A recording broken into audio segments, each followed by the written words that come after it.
पंखीड़ा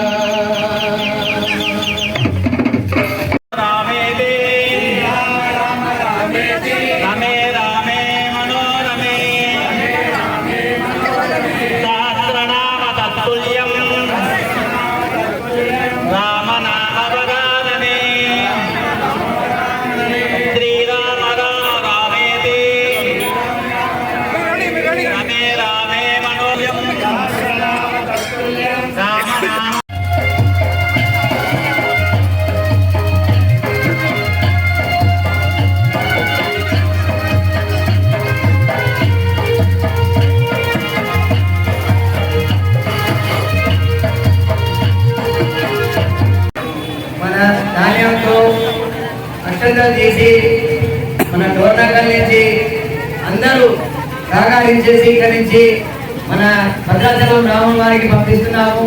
అక్కడ తలంబరాలతో అయిన తర్వాత మళ్ళీ అక్షంతలు మన డోర్నకల్కి వస్తాయి. మళ్ళీ అందరికీ మేము ఇస్తాము. ఇంకా అందరూ డోర్నకల్ భక్తజనాలు అందరూ మన మహిళలు పురుషులు అందరూ బాగా వచ్చారు కాబట్టి చాలా